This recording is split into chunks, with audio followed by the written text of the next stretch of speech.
It's been 3 months since the release of the Mavic 3, and with the new firmware update, the features of this drone are now complete. What's up everyone, it's Farhan from Drone Fate. Welcome to another video. I'm just going to quickly go through the recap of the Mavic 3. So it was released in November 2021. It's been the most anticipated drone, and its predecessor, the Mavic 2 Pro, has been the go-to drone for many professionals. It features a 4x3 inch camera and also has a 1/2 inch telephoto camera, records 5.1K up to 50 frames per second and 4K up to 120 frames per second.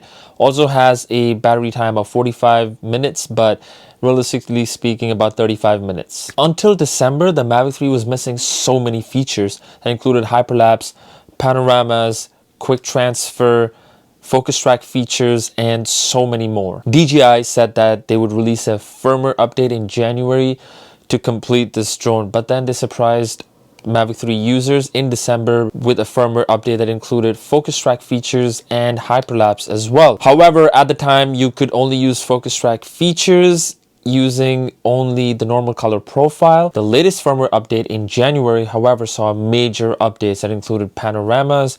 It also included using focus track in D-Log and a digital 2x zoom as well. They also added quick shots and 4K 30 and 60 frames per second choices in master shots. They also added a different menu right at the bottom of your screen for you to change the settings for the drone. I was disappointed to see that there was no change in the telephoto camera except for better image quality. I thought there was going to be an update where we could see manual camera controls, filming in D-Log and raw photography with the telephoto lens. So even with the new firmware update, the telephoto lens is still basically a toy and not really a tool yet because it's missing these features. Now, it's just a software thing because even with a fixed aperture, we could still control the shutter speed and the ISO and also shoot photos in RAW and film videos in D-Log. Another disappointing thing after the new firmware update is that the drone does not connect to satellites quick enough. I mean, it takes about 7 to 10 minutes sometimes to connect to satellites. Now, I know people say, oh, you're probably in a high interference area. Even when I'm in an open area, it takes at least 4 or 5 minutes for it to connect to enough satellites. Now, people also say, oh, you should check the KP index, and I checked the KP index. It's been like 1 or 2 most of the times. Thing is, this drone is quite an investment, and when you're out filming for work and clients are right there, for example, when I'm filming a property and the clients are there and they're just looking at me and I'm just waiting for enough satellites to connect and they're wondering why it's taking so long, it looks a little unprofessional. But now it looks so weird for me to tell them that, hey, you know what, I spent about $3,000 on this drone, but it doesn't connect to satellites quick enough. I mean, compared with the Air 2S, the drone connects to satellites in less than a minute and it's ready to fly. The Mavic 3 requires at least 11 or 12 satellites to update its home point. For safety purposes, I don't take off a drone until and unless it has at least 12 satellites connected. This is one thing DJI really needs to fix as soon as possible. Now, this other problem was pointed out by Russ from 51 Drones. He was flying in an open area where there was snow and his sensors were on bypass mode. So when he was at a height of 70 feet, the drone kept increasing its height and reached about 107 feet. Now that's not normal. However, when he turned off the sensor or he put it on brake mode, the drone was in its same height. It didn't change. So I tried this out for myself. So I'm just screen recording and I'm just gonna get some height here. So I'm about 20 feet. I'm just gonna fly toward the highway.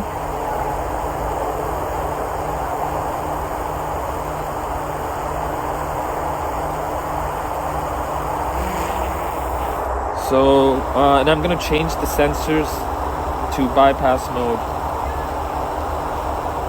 There we go.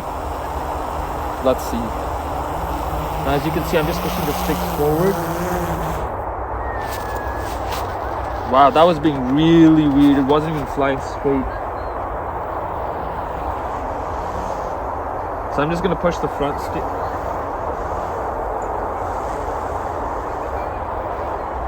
And you can see it's adjusting its height on its own.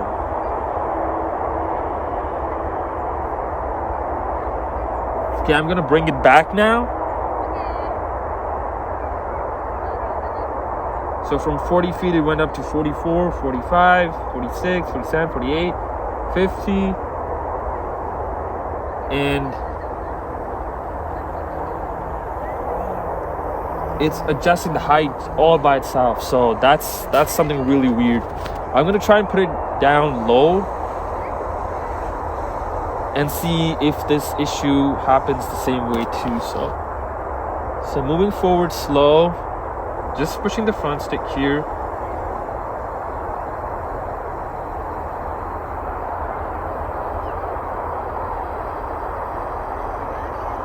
So it's climbing slow. Yep. There we go, 21 feet. Now I'm gonna try it back again. So it's at 22 feet, now it's climbing.